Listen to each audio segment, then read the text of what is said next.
This government meeting is brought to you by Eastworks and our local cable subscribers.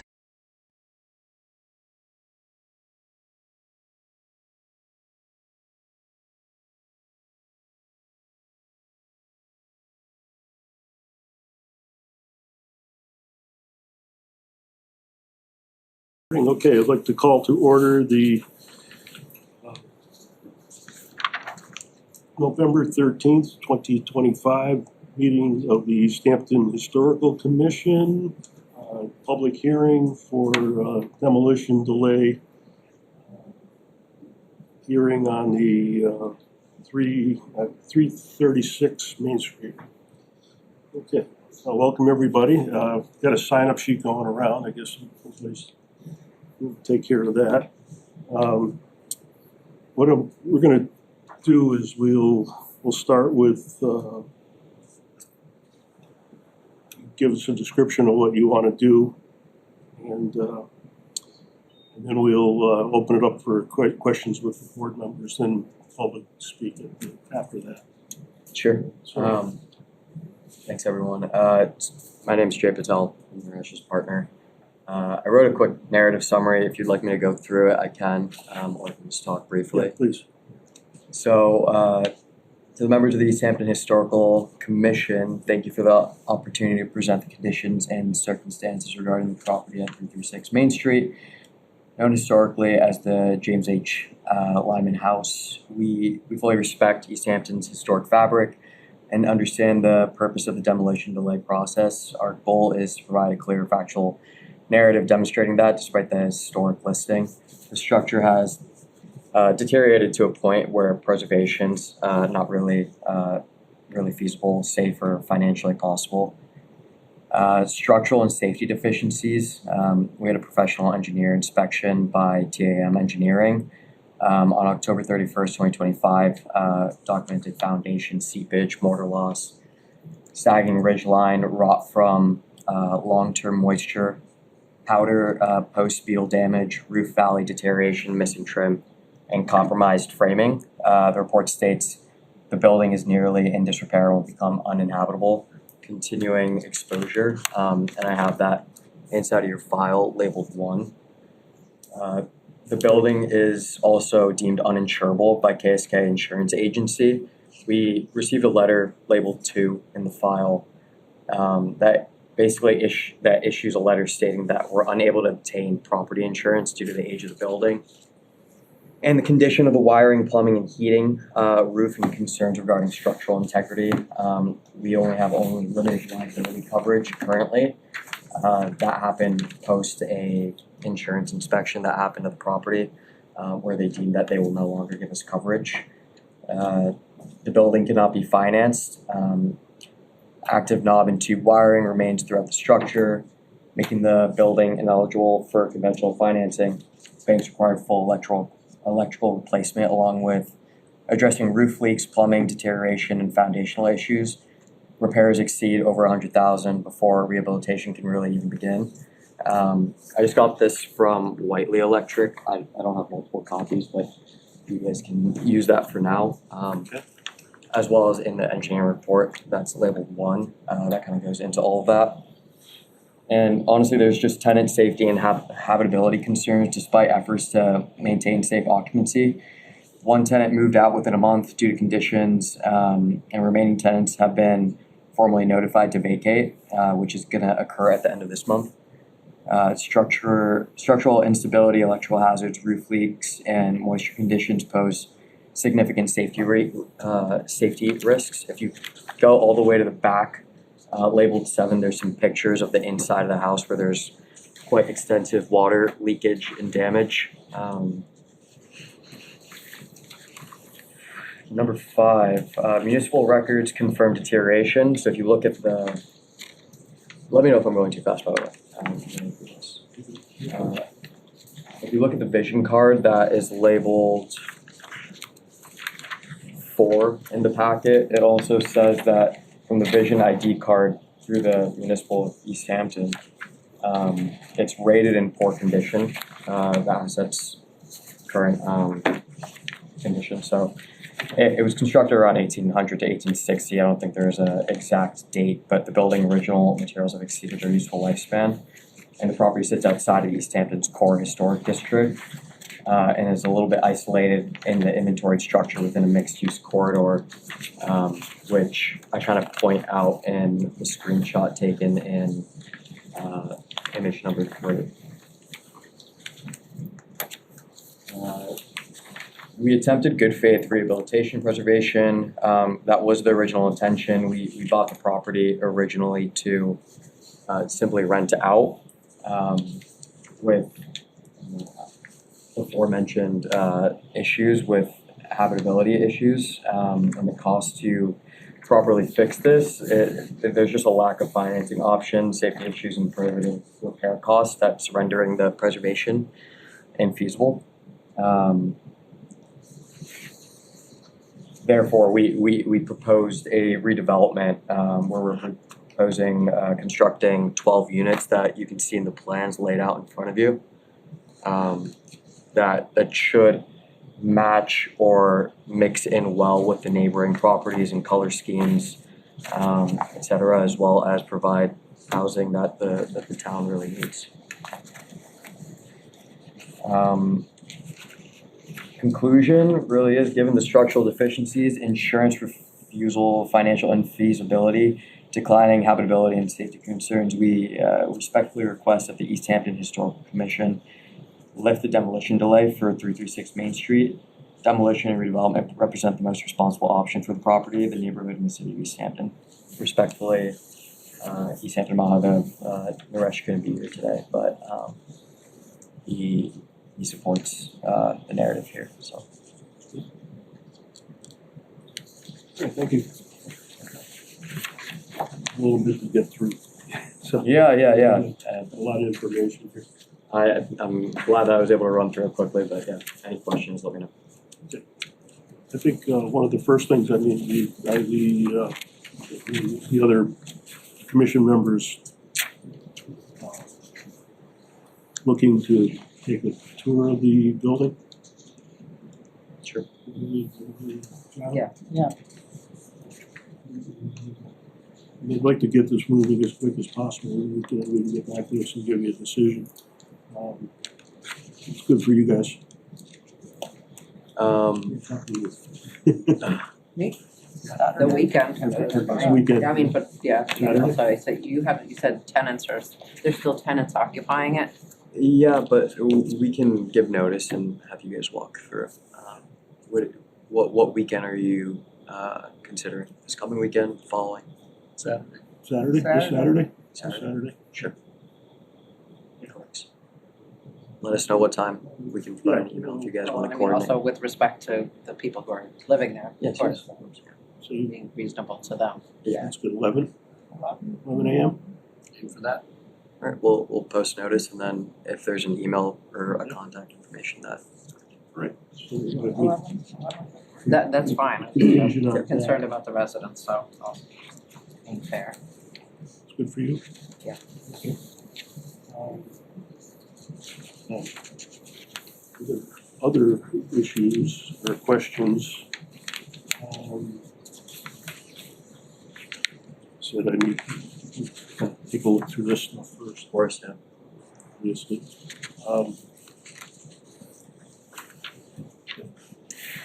Do you guys have any questions?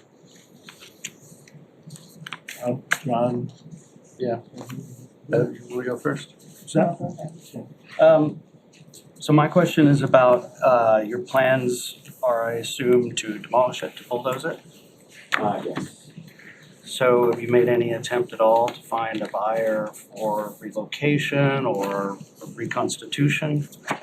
Anything like that?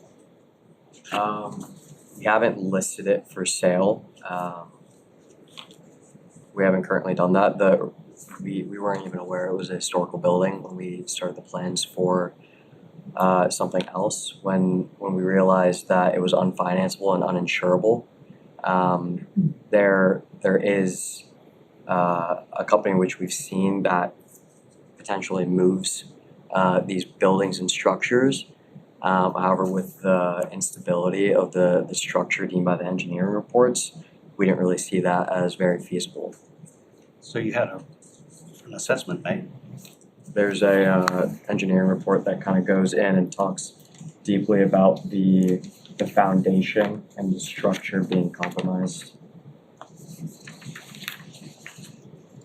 So that was TAM Engineering, was that a local? Yeah, it's local. It's in East Long.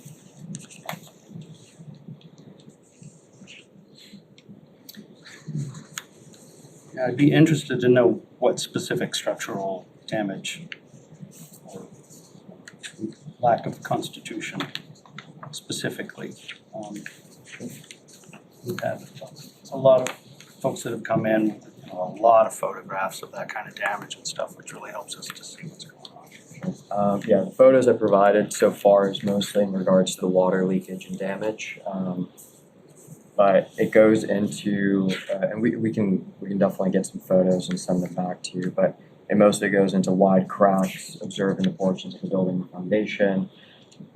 Basements contain dirt, soil, floor where high humidity, moisture, and conditions were reported. If you actually look at the larger full narrative, that I didn't want to bore you guys with all the very, very in-depth information. In point 1, it goes into a quick bullet point list of all of the damage that's there.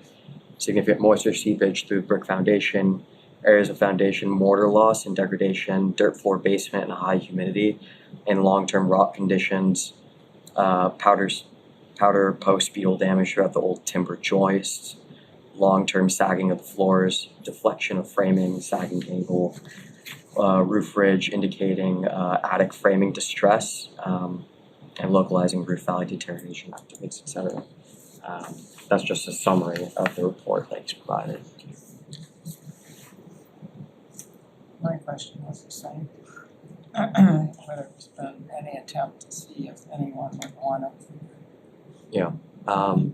We can provide photos or anything like that you guys might want, but just Well, I think Saturday's walkthrough would Sure. probably satisfy that.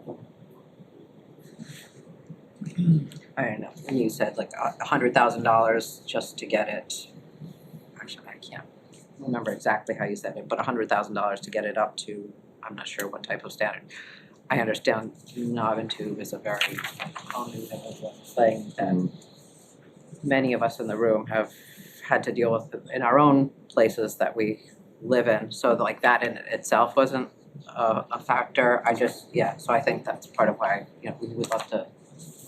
We've seen houses bought and moved so that the property, the footprint could be used and that the building could be saved. So I think that's part of why you're eager to do a walkthrough.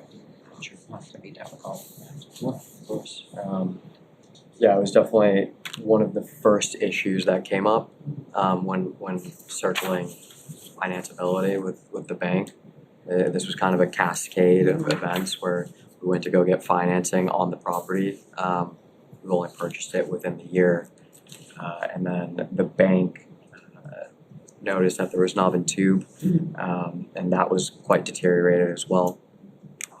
Brought out the insurance inspector. Insurance basically decided that they were going to end their policy.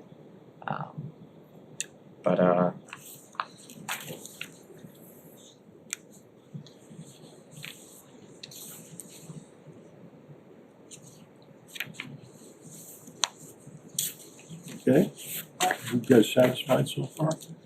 All right, any, open up for public comments right now? You have anything, state your name and your question or comment? On South Street, right around the corner. I guess, first of all, I'd like to know what the historical value of the house is, why it's a historical property, why it's.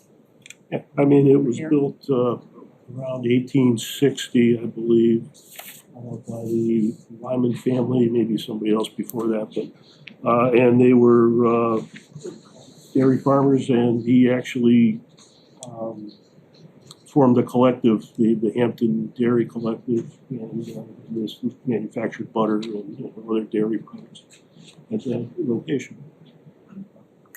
So I might add too, that people should be aware of the Macris, if you go to, is it macris.gov? Yeah. And Yeah. I think one of these things is from a. All the historic buildings are listed there. We as a town have had an inventory of historical resources done. Several. Yeah, several. It's not comprehensive, but it's there. Thank you, right. But you can also look at what the historical record, what documentation we have of the significance of that building. And that's available online for all the buildings in town. But I guess I'll add too, just as a matter of understanding, by default, any building of that age would be grouped into our historic interest. Oh, I see. Yeah. Any other questions, comments? My name's Britt. I'm 4 houses down from this. I'm just wondering, I know when I went in to buy my house, I walked through, knew it was built in the early 1900s. I saw my knob and tooth. I saw my electrical. I saw that I needed buttresses. I saw all the stuff, all the work I had to do beforehand. Then had people come in and look to see if I was gonna get insured, if I was gonna just, before I bought. I'm just wondering, before looking in and then realizing, it just kind of seems like I got this sent to me in my house. It was an email, a group email in. I knew nothing about it being bought. I knew nothing about anything going on. And I'm just kind of in shock that there's this old building that someone went and looked at to buy and as an investment. And I'm just a little wee person that was buying a house, but I crossed all my T's before I bought it to make sure that I could get insurance. It had the knob and tooth and all that. I'm just trying to figure out how, if you were buying it as an investment, it kind of, as it looks kind of skirted to me, like it was meant to be, that you weren't thinking of anything, that this was the plan all along as a neighborhood person, kind of going into it, that it wasn't looked at as you were planning on taking the historical value of the house and fixing it. I mean, I'm just stating my opinion on it. And I've known many houses that have been moved and have been pretty crap and moved. And they were still able to do it, even with the foundations being pretty messed up. But I'm just trying to figure out, just the fingerprint of the neighborhood is just so. That was just my idea on it. I was just trying to figure out, when you kind of go into looking at something, you kind of know ahead of time what your investment is. You had those things before you were planning on looking at it. Chair Small. The original plan was definitely not to build something. It kind of fell upon, what do we do now?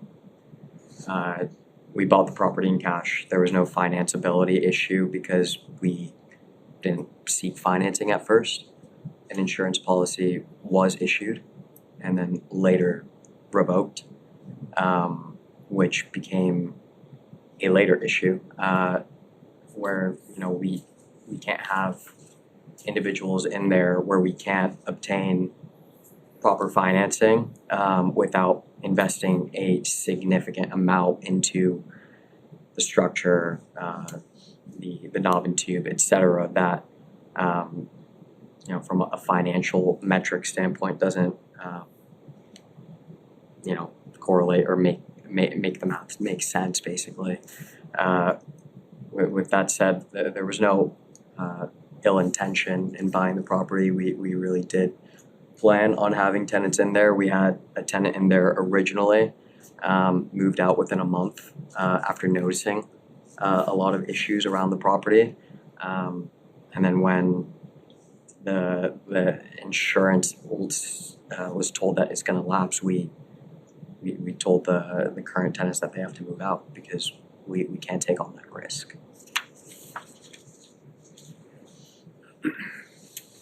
Okay, anybody else? Mike. Yeah. My name is Tom Brown. I'm a member of the Easthampton Economic Development Committee. And I just want to make it clear that I'm not speaking on behalf of EDIC tonight because we have not had a meeting yet where we've been able to discuss this project in general. But I can tell you that EDIC has long supported housing in Easthampton, new housing options. We understand that adequate housing options are necessary for businesses to succeed. They need a place for their employees to be able to live. Regarding historical buildings, I believe, again, this is me, not EDIC, I don't want to confuse it. Regarding historical buildings, there are some in the city that should be saved. A prime example of that is the Old Town Hall and all the work that's being done to make that building survive for many years in the future. There are other buildings that could be replaced that present new housing opportunities. The mills on Ferry Street, for example, were not worth saving and are now making way for some much needed housing options. I believe this property on Main Street provides an opportunity for additional housing units in Easthampton. And I would hope that the commission could see the value of 12 new units of housing in Easthampton as opposed to the value of delaying the project. Again, EDIC has come out in the past and supported apartments that were being converted from 1 unit to 2 units. Every single unit in Easthampton makes a difference. There's definitely a huge lack of inventory, and that leads to the pricing issues. If there's more inventory, prices stabilize, and every unit makes a difference. So 12 more units might not sound like a lot, but it makes a positive difference. Thank you. Thank you. Yes? When was the property purchased? When did you purchase the building? It's been approximately a year. Yeah, I don't know the exact date off the top of my head, but it's been somewhere between 12 So months. prior to that, there were tenants in there from the prior owner? I think it was just a family that lived there. What outreach have you done for the neighborhood? What outreach have we done for the neighborhood? Level of letting the people around the proposed build know what's going on has happened? I know, I haven't heard anything. I only got it from an email. I live right behind it. At this point. Yeah, I'm interested. I'm assuming most of you are neighbors. Is that Yeah. true? I live on South Street. I live right behind it, the condos. And were you aware of it before tonight, before now? Or? Just the postcard that came. And I was taking it as step one, whether the house could be saved or not. I was thinking about, I was realizing more would come if it was demolished, of course.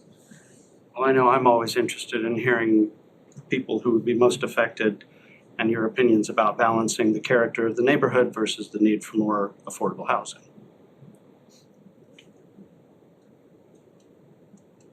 My concern being right behind it is in terms of, lighting and how commercial is it? Where's the parking lot going to be? And also 12 units, I didn't imagine. Noise abatement, things like that.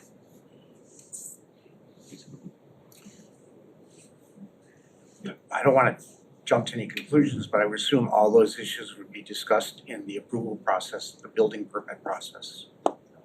I'm not so sure the issues of specific issues to the new project are in the purview of the historical commission. Yeah, no, we recognize we're a part of it. Zoning is another part of it. I was just trying to refer to her question about parking and things like that. But the thing I didn't mention too is the traffic, because that intersection is going to have that many more things in and out. And I realize this is not gonna be resolved here, but those are the issues that. And you'd be wanting to be aware of the results of the traffic study. The thing too, you also have to realize is that intersection turns from Easthampton to State Highway. And I mean, I've been trying to work for years, trying to get that into something where there aren't accidents every month. And because of the fact that it's own state highway, that also is gonna come in a factor because this side's gonna be, depending where the driveway is, or this and that, that's gonna be a big thing with 12 units coming in and out of there, bus stops, all of that. That's a lot. I mean, the bus stop right now is at the liquor store. I mean, it's a big footprint.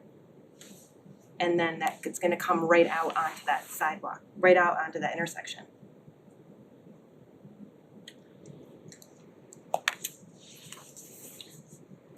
Okay. Anyone else have any comments, questions?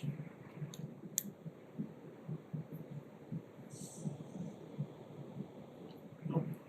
Okay, One just yeah, unrelated question, is it for market value housing or affordable housing? It's not for affordable as of now, but it's very preliminary. These renderings I picked them up today. So it's very, very preliminary. Maybe that adds to notifying people. We only began looking at this very recently. So.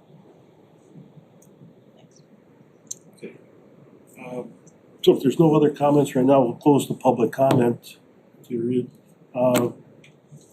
We have a appointment for 11 o'clock on Saturday. So how about we continue the hearing to after Saturday, maybe we'll pick it up again and we'll set the date on Saturday. Sure. Okay. How's that sound? Okay. Thank you, everybody, for coming in and giving us a Thank you. nice background on that. Thank you. Okay. This government meeting is brought to you by Eastworks and our local cable subscribers.